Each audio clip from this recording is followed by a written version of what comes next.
Vivekananda Educational Institutions is a gateway to quality higher education. Admissions open now.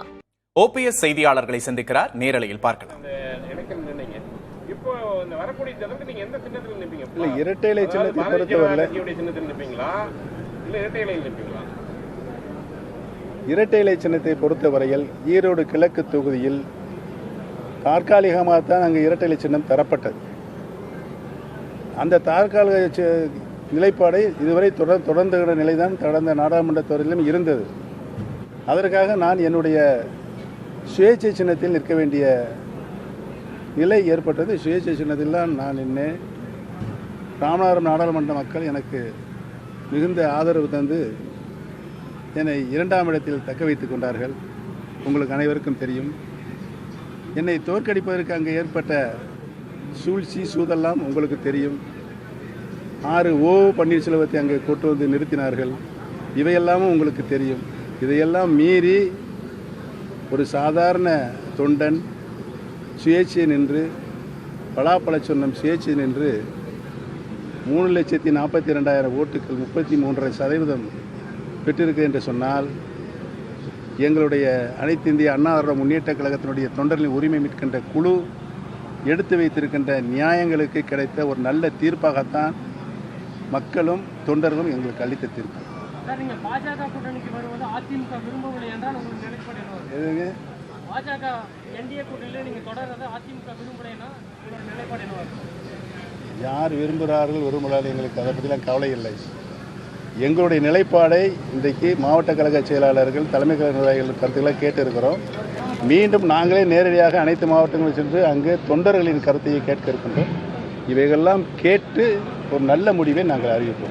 NDA கூட்டணி வந்து தமிழகத்தில் எடப்பாடி அவர்கள் தலைமையில் தான் இருக்குன்னு சொல்லியிருக்காங்க. ஒருவேளை அவர்கள் உங்களை ஏற்றுக்கொள்ளவில்லை என்றால்? ஒருவேளை ஏற்றுக்கொண்ட எங்கள் யூகத்துக்கு நான் எப்படி பதில் சொல்கிறேன்?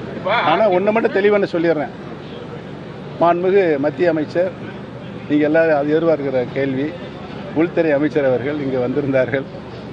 ஏன் உங்களை அழைக்கவில்லை என்று நீங்கள் இப்போ எல்லோரும் கூடி பேசி அந்த கேள்வி அவர்கிட்ட கேட்குறோம் நீங்கள் பேசிக்கிட்டு இருந்தீங்க. அதை நானும் கேள்விப்பட்டேன்.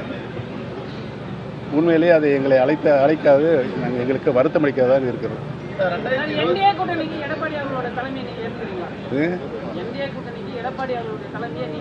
இன்னைக்கு இருக்கிற சூழ்நிலையில் நீங்களே சொல்லுங்க, ஏற்றால் நல்லதா ஏற்கவில்லை என்றால் நல்லதா? நான் ஏற்கனவே ஆரம்பத்திலே சொல்லிட்டேன், எங்கள் தொண்டர்களுடைய கருத்துக்களை கேட்டு நான் உங்களிடம் ஒரு நல்ல முடிவை அறிவிப்பேன் என்று. அதுக்குள்ளே அவசரப்பட்ட அப்படி என்டிஏ கூட்டணியில் நான் இன்று வரை இருக்கிறோம். அது எந்த மாற்று கருத்தும் கிடையாது. பாஜக தலைமை எந்த அளவுக்கு உங்களுக்கு உறுதியான ஒரு வாக்குறுதி கொடுக்குறாங்க, எந்த அளவுக்கு நம்பிக்கை கொடுக்குறாங்க? என்டிஏ கடந்த நாடாளுமன்ற தேர்தலில் என்டிஏ கூட்டணியுடைய வேட்பாளர் பட்டியல் தலைமை கழகத்தில் நட்டாஜி அறிவித்தார்கள். அந்த பட்டியலில் என் பெயரும் இருந்ததில்லை. சின்ன பேச காணா. என்னன்னா அதிமுக வந்து என்டிஏ கூட்டணி நீங்க எந்த கட்சின்னு போய் சொல்லுவீங்கன்னு பாவாங்க. அதான் கேட்கறது என்னன்னா, நாங்கள் எங்களுடைய உரிமை. புரட்சி தலைவர் அனைத்து இந்திய அண்ணா திராவிட முன்னேற்ற கழகத்தை உருவாக்கிய போது தொண்டர்களின் உரிமைக்காக என்ன கொடுத்தார்? மிகப்பெரிய உச்சபட்ச அதிகாரத்தை கொடுத்தார். சாதாரண தொண்டன் கூட கழகத்தினுடைய பொதுச் செயலாளராக வருகின்ற ஒரு உரிமையை, வாய்ப்பை புரட்சி தலைவர் தொண்டனை கொடுத்தார். ஏனென்றால் தொண்டர்களால் உருவாக்கப்பட்ட இயக்கம் என்று அறிவித்தார்கள். அதை பின் மக்கள் இயக்கமாகவும் மாற்றினார்கள் புரட்சி தலைவர் எம்ஜிஆர் அவர்கள். அந்த இயக்கத்தை மாண்புமிகு அம்மா அவர்கள் மிக உச்சாணி கொம்புகள் கொண்டு போய் நினைத்து யாராலும் வெல்ல முடியாத இயக்கமாக உருவாக்கினாலும் ஒன்றுகளையும் நிலைமை இப்போது எப்படி இருக்கின்றதையும். ஆகவே பிரிந்து கிடக்கின்ற அனைத்து இந்திய அண்ணா திராவிட சக்திகள் ஒன்றிணைந்து செயல்பட வேண்டும் என்பது எங்களோட நிலைப்பாடு. எவ்வளவு பேர் உங்க பின்னாடி இருக்காங்க, தொடர்ந்து பயணம் பண்ணிருக்காங்க, இவ்வளவு பேர் உட்கார்ந்துட்டு இருக்காங்க. இவங்களை எப்படி கரை சேர்க்க போறீங்க? தொடர்ந்து உங்க பின்னாடி வந்துட்டு இருக்காங்க. பாத்தீங்களா, நான் மட்டும் கைதட்டல, எல்லாரும் சேர்ந்து கைதட்டுறாங்க. தட்டுங்க, கையை தட்டுங்க. நீங்க பேசுறதுக்கு பார்த்தா இப்ப ஏன்னா அவரு எதிர்கட்சி தலைவர் பத்தி நீங்க எதுவுமே பேசல, விமர்சனம் பண்ணல.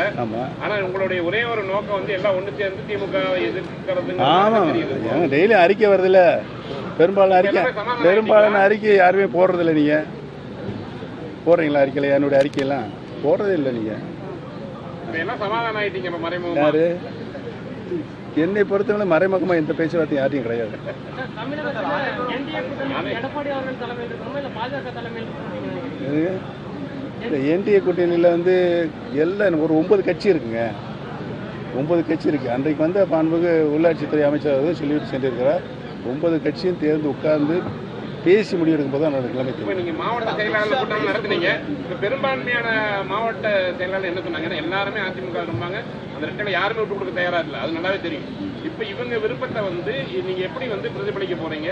அதுதான் சொல்கிறேன். இப்போ வாங்கி வச்சிருக்கிறோம், அதை ஆய்வு பண்ணுவோம். மாவட்டங்களில் நேரடியாக போய் இப்போ கூட்டத்தை நடத்த போகிறோம். அங்கே கிடைக்க கருத்துக்களை ஆய்வு பண்ணி சம்பந்தப்பட்டவர்கள் அனைவரும் இந்த கட்சியை உருவாக்கியவர்கள் இன்னும் இருக்கிறாங்க. அவங்களுடைய கருத்துக்களை கேட்டு நாங்கள் நல்ல முடிவு எடுப்போம். இல்ல பொள்ளாச்சி விஷயத்தை அதிமுகவை குற்றச்சாட்டு நேரடியாக குற்றச்சாட்டு வைக்கிறாங்க திமுக. பொள்ளாச்சி விவகாரத்தை பொறுத்த வரைக்கும் உங்களுடைய கருத்து என்ன? பொள்ளாச்சி அந்த இல்லை, யார் ஆட்சியில் அது நடைபெற்றாலும் மிகவும் தண்டிக்கக்கூடியதான் தண்டனை பெற்றிருக்கிறது உச்சநீதிமன்றம். சார், அமித்ஷா பேசும்போது உங்க அன்னைக்கு என்டிஏல இடமில்லைங்கிற மாதிரி தான் அவர் பேசியிருந்தாரு. எங்க பேசினாரு? அன்னைக்கு கேள்வி கேட்கும்போது அதிமுகவுடைய இன்டர்னல் அஃபேர்ஸ் நாங்கள் தலையிட முடியாது அதை சொல்லியிருக்காரு. நீங்க சமரசத்துக்காக அதாவது இதே எடப்பாடி பழனிசாமி பிரைம் மினிஸ்டர் பக்கத்தில் உட்கார்ந்துட்டு ஏந்திரிச்சு வந்தாருன்னா, திருப்பி கூட்டணியில் சேர்ந்தாருன்னா, நாளைக்கு ஏன் மாறக்கூடாது என்று நினைக்கிறீர்கள்? எல்லாம் ஒன்று சேர்ந்தால் தான் நம்ம வெற்றி பெற முடியும். ஓபிஎஸ் அதிமுக எல்லோரும் ஒன்று சேர வேண்டும் என்று ஏன் வரக்கூடாது மாற்று கருத்து? நிச்சயமாக வரும். வரவில்லை என்றால் எங்களை இணைக்காமல் அதிமுக வெற்றி பெற முடியாது. இது பொதுமக்கள் கட்சிக்காரர்களுடைய எண்ணம்.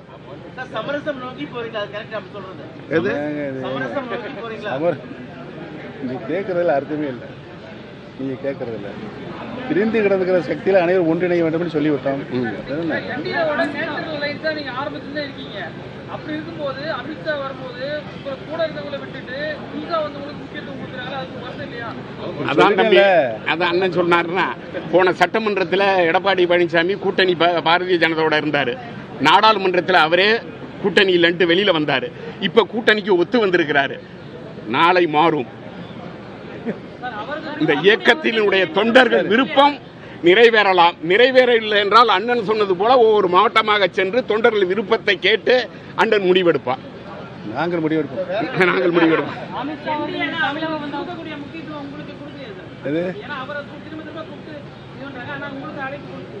பொதுவாக சொல்லிட்டேன், வருத்தம் அளிக்கிறேன். திரும்ப கேட்டீங்கன்னா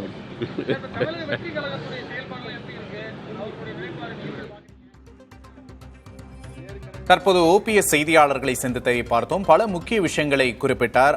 அமித்ஷா சென்னை வந்தபோது தங்களை அழைக்காதது வருத்தம் அளிப்பதாகவும், தொடர்ந்து என்டிஏ கூட்டணியிலேயே நீடிப்பதாகவும், அதிமுக ஒன்றிணைய வேண்டும் என்ற பல்வேறு கருத்துக்களை செய்தியாளர் சந்திப்பில் முன்வைத்தார். தொடர்ந்து விரிவாக அடுத்தடுத்த செய்திகளில் பார்க்கலாம். Vivekananda Educational Institutions is a gateway to quality higher education. Admissions open now.